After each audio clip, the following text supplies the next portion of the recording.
প্রথমেই সবাইকে জোহার নমস্কার।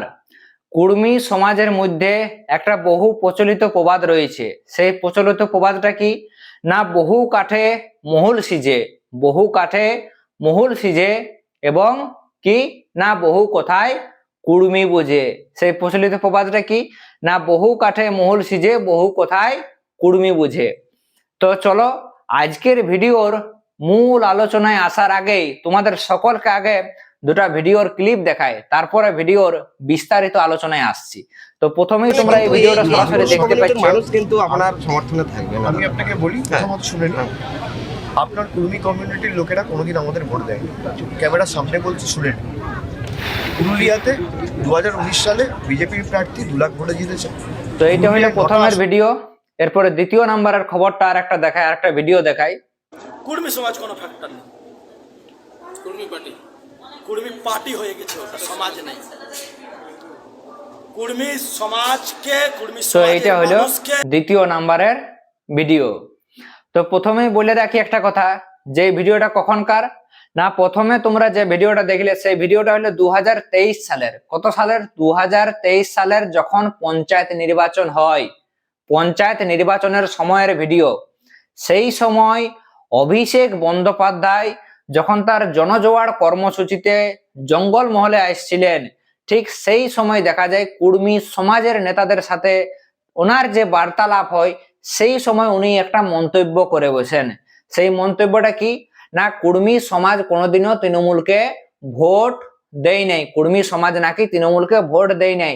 এই যে মন্তব্যটা করার পরে আমরা দেখি এই মন্তব্যটা কিন্তু ঝড়ের মতো সারা জঙ্গল মহলের বুকে ছড়াই পড়ে এবং বিভিন্ন জায়গায় বিরোধ, বিভিন্ন জায়গায় বিভিন্ন ধরনের তর্ক বিতর্ক কিন্তু শুরু হয়।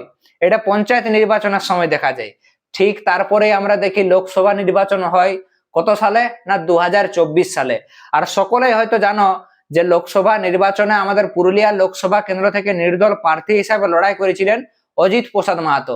আর সেই অজিত প্রসাদ মাহাতোকে আক্রমণ করতে গিয়ে কাশীপুরে প্রচারে এসে রোহিদাস মাহাতো, বিজেপি নেতা রোহিদাস মাহাতো, যিনি বর্তমানে বাগমুন্ডি বিধানসভা কেন্দ্রের বিজেপি প্রার্থী রয়েছেন রোহিদাস মাহাতো, এই রোহিদাস মাহাতো মন্তব্য করে বসেন যে কুর্মী সমাজ কিন্তু কোনো ফ্যাক্টর নয়, কুর্মী সমাজ কিন্তু ফ্যাক্টর নয়।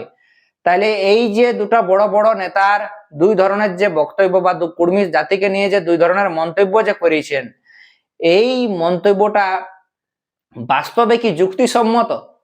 বাস্তবে কি যুক্তিসম্মত? সেটা কিন্তু আমরা সকলেই কম বেশি 2026-এর বিধানসভায় বর্তমান পরিস্থিতির দিকে তাকান দেখলে কিন্তু পুরো বিষয়টা আমাদের সামনে পরিষ্কার হয়ে যায়। প্রথমেই বলি, কুর্মী সমাজের ভোট যদি ফ্যাক্টর না হইতো আমাদের এই জঙ্গল মহলে, কুর্মী সমাজের ভোট যদি জঙ্গল মহলে ফ্যাক্টর না হইতো, তাহলে কুর্মী সমাজের সাথে আলোচনা বা কুর্মী সমাজ নিয়ে বা কুর্মী জাতি নিয়ে চর্চা করার কোনো প্রয়োজন ছিল না। কুর্মীদের ভোটের যদি দরকার না হইতো, তাহলে কুর্মী জাতি বা কুর্মী সমাজ নিয়ে কিন্তু চর্চা করার কোনো প্রয়োজন ছিল না। ছিল কি? যদি কুর্মী সমাজ যদি কোনো জায়গাতে বা ভোট ব্যাংকে যদি ফ্যাক্টর লয় বা কুর্মীদের ভোটের যদি দরকার নাই, তাহলে কুর্মী জাতি নিয়ে চর্চা করার কোনো প্রয়োজন নাই 2026-এর বিধানসভা নির্বাচনও। বটে কি বটে নাই? কিন্তু সবাই ভালোভাবেই জানে, সমস্ত রাজনৈতিক দল, সেটা তৃণমূল হোক, বিজেপি হোক, সিপিএম হোক, কংগ্রেস হোক, যে কোনো রাজনৈতিক দল ভালোভাবেই জানে এই জঙ্গল মহলে যদি কোনো রাজনৈতিক দলকে তাদের জয় সুনিশ্চিত করতে হয়, তাইলে কিন্তু কুর্মী সমাজ ফ্যাক্টর, কুর্মী সমাজের ভোট কিন্তু একান্ত দরকার। কুর্মী সমাজের ভোট ছাড়া কিন্তু কোনো রাজনৈতিক দলের পক্ষে জঙ্গল মহলে জয় লাভ করা প্রায় অসম্ভব, জয়লাভ করা প্রায় অসম্ভব। তাই বর্তমানে সকলে হয়তো কম বেশি লক্ষ্য করেছ, কুর্মী সমাজের নেতাদের সাথে, কুর্মী সমাজের যারা বড় বড় নেতা রয়েছেন, সেই কুর্মী সমাজের নেতাদের সাথে বিজেপির বড় বড় নেতাদের যে একটা মিটিং, সেই মিটিং ইতিমধ্যে বিভিন্ন জায়গাতে শুরু হয়েছে। যদি আমরা লক্ষ্য করি, বেশ কিছুদিন আগে পাড়া বিধানসভাতে নদিয়া চাঁদ বাউরি মহাশয়ের সাথে, যিনি পাড়া বিধানসভা কেন্দ্রের বিজেপি প্রার্থী রয়েছেন, ওনার সাথে আদিবাসী কুর্মী সমাজের মুখ্য উপদেষ্টা অজিত প্রসাদ মাহাতোর মিটিং হয়। এবং তারপরেই দেখি যে আমাদের পুরুলিয়া বিধানসভা কেন্দ্রে যিনি বিজেপি প্রার্থী রয়েছেন সুদীপ মুখার্জি, সুদীপ মুখার্জির সাথে আদিবাসী কর্মী সমাজের মূল মান্তার মিটিং হয়।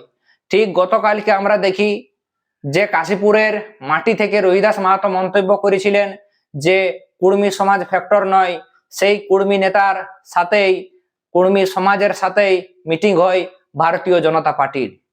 অর্থাৎ এক কথায় এই যে বারে বারে বিজেপির সাথে কুর্মী সমাজের মিটিং, এক কথায় বলাই যেতে পারে যে কুর্মীরা এই জঙ্গল মহলের কিং মেকার।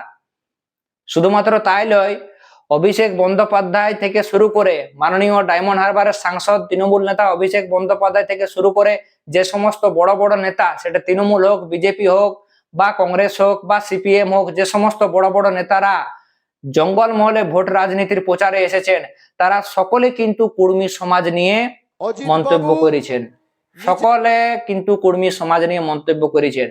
যদি কুর্মী সমাজের ভোটের কারো দরকার ছিল না, যদি কুর্মী সমাজের ভোট নির্ণায়ক ভূমিকা বা কুর্মী সমাজের ভোট যদি ফ্যাক্টর না হইতো, তাহলে কুর্মী সমাজের নিয়ে মন্তব্য করারও কিন্তু কোনো দরকার ছিল নাই। কিন্তু সকল রাজনৈতিক দল ভালোভাবেই জানে যে জঙ্গল মহলে যদি জঙ্গল মহলে কুর্মীদের মন পাওয়া না গেলে, জঙ্গল মহলে কুর্মীদের ভোট পাওয়া না গেলে, এই জঙ্গল মহলে কিন্তু যে কোনো রাজনৈতিক দলের বিজয় রথ আটকে যেতে পারে। তাই বর্তমান সময়ে বা বর্তমান পরিস্থিতির দিকে আমরা যদি লক্ষ্য করি, তাহলে সেটা তৃণমূল হোক বা বিজেপি হোক, তারা তাদের জয় সুনিশ্চিত করার জন্য কুর্মীদের মন পেতে কিন্তু তারা একেবারে মরিয়া হয়ে উঠেছে, একেবারে মরিয়া হয়ে উঠেছে। সেটা সকলেই হয়তো কম বেশি আমরা ভোটের প্রচার প্রসারের সময় লক্ষ্য করেছি। বেশিরভাগ সময় সেটা ফেসবুক নিউজ হোক, নিউজ চ্যানেল হোক, এছাড়াও যে সমস্ত খবরের কাগজ হোক, কুর্মী ভোট নিয়ে কিন্তু যে চর্চা, সেই চর্চা কিন্তু চতুর্দিকে রয়েছে। জঙ্গল মহলে যদি আমরা বিগত সময়ের নির্বাচনে দেখি, তো বিশেষ করে পুরুলিয়া জেলার দিকে আমরা যদি লক্ষ্য করি, তো পুরুলিয়া জেলার মোট কটা বিধানসভা কেন্দ্র রয়েছে? পুরুলিয়া জেলাতে মোট 9টি বিধানসভা কেন্দ্র রয়েছে। কটি? 9টি বিধানসভা কেন্দ্র। আর এই 9টি বিধানসভা কেন্দ্রের মধ্যে 6টি বিধানসভা কেন্দ্রে কিন্তু ভারতীয় জনতা পার্টি জয়লাভ করেছিল, এবং বাকি যে 3টি বিধানসভা কেন্দ্র রয়েছে, সেই বাকি 3টি বিধানসভা কেন্দ্রে কিন্তু তৃণমূল কংগ্রেস জয়লাভ করেছিল। কোন কোন বিধানসভা কেন্দ্র ছিল? বাগমুন্ডি, মানবাজার এবং বান্দোয়ান। বলে রাখি একটা কথা, যে বাগমুন্ডি, মানবাজার, বান্দোয়ান এই 3টা এমন বিধানসভা কেন্দ্র বটে যে বিধানসভাগুলিতে কুর্মী ভোটার কিন্তু পুরোপুরিভাবে নির্ণায়ক ভূমিকা পালন করে। এই 3টা বিধানসভা কেন্দ্রে বলা যেতে পারে কুর্মী সমাজের ভোট পার্সেন্টেজ প্রায় 30%-এর বেশি। বান্দোয়ানে বলা হয় প্রায় 35%-এর উপর কুর্মী ভোটার আছে।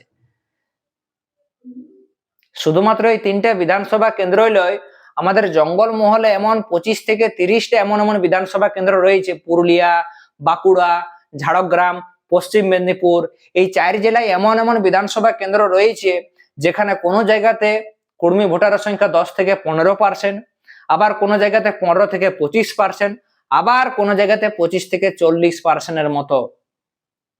25 থেকে 40%-এর মতো বটে কি বটে নাই?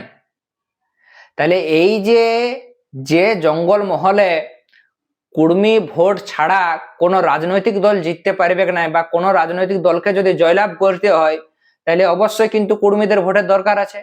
তাহলে কুর্মী সমাজ ফ্যাক্টর লয় বা কুর্মীদের ভোটের যে দরকার নাই, সেই মন্তব্যটা কিন্তু পুরাপুরিভাবে ভুল মন্তব্য। কারণ এটা বর্তমান পরিস্থিতির দিকে বা বর্তমান নির্বাচনের দিকে আমরা যদি তাকাই দেখি, তো আমাদের সামনে বিষয়টা একেবারে পরিষ্কার হয়ে যায়। কারণ যে কোনো বড় রাজনৈতিক দল জঙ্গল মহলে ক্ষমতা ধরে রাখার জন্য কিন্তু তারা মনে প্রাণে চাইছে যে কুর্মীদের ভোটটা যাতে তাদের দিকে আসে। তাই আমরা বর্তমান সময়ে দেখি যে আদিবাসী কুর্মী সমাজের মূল মান্তার ছেলে বিশ্বজিৎ মাহাতো, উনি জয়পুর বিধানসভা কেন্দ্র থেকে বিজেপির প্রার্থী হয়েছেন। এছাড়া পশ্চিমবঙ্গ কুর্মী সমাজের নেতা এবং কুর্মী আন্দোলনের অন্যতম মুখ রাজেশ মাহাতো, উনি গোপীবল্লভপুর বিধানসভা কেন্দ্র থেকে প্রার্থী হয়েছেন। এছাড়া আমরা যদি দেখি, বহু আগে কুর্মী সমাজের একজন সক্রিয় নেতা, কুর্মী সমাজ আন্দোলনের দীর্ঘদিনের নেতা শ্রীকান্ত মাহাতো, উনি দীর্ঘদিন ধরে তৃণমূল কংগ্রেসের মন্ত্রী পদে ছিলেন, এবং বর্তমানে তাকে শালবনী থেকে কিন্তু তৃণমূল কংগ্রেস থেকে প্রার্থী করা হয়েছে।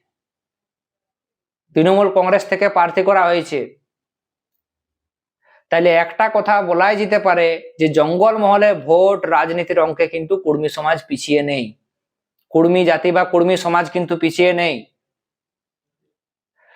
তো যাই হোক বন্ধুগণ, এই যে কুর্মী সমাজের যে ভোট রয়েছে সেই ভোট নিয়ে দেখা যায় যে আদিবাসী কুর্মী সমাজের মুখ্য উপদেষ্টা অজিত প্রসাদ মাহাতো মন্তব্য করেছিলেন যে নো ভোট টু টিএমসি, এবং উনি দেখা যায় উনি সক্রিয়ভাবে বা বলা যেতে পারে সরাসরি ভাবে উনি বিজেপির সমর্থনে উনি বিভিন্ন জায়গাতে মিটিং মিছিল বিভিন্ন জায়গাতে উনি মিটিং এ বসেছেন।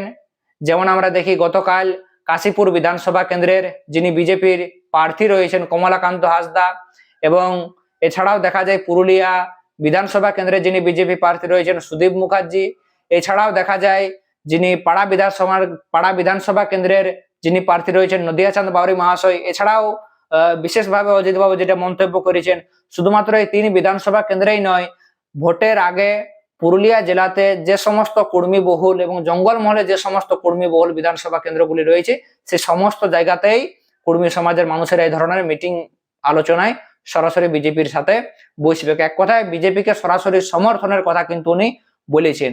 এবার দেখার বিষয় বন্ধুগণ, যেহেতু এটা একটা সামাজিক সংগঠনের নেতার বক্তব্য, এবার সবচেয়ে বড় যেটা লক্ষণীয় বিষয় যে 2026-এর বিধানসভা নির্বাচনে এইবার এত বড় যে একটা কর্মী জাতি বা কর্মী সমাজের ভোট ব্যাংক কোন দিকে টলে, তৃণমূল নাকি বিজেপি, সেই ব্যাপারে তোমাদের কি নিজস্ব ব্যক্তিগত মতামত রয়েছে? অবশ্যই তোমরা কিন্তু তোমাদের ব্যক্তিগত মতামতটা কিন্তু নিচে কমেন্ট বক্সে কমেন্ট করে জানাবে। ততক্ষণ অবধি সকলকে জোহার, নমস্কার, জয় গরাম জানাই। আজকের মতো ভিডিওটি এখানেই সমাপ্ত করছি।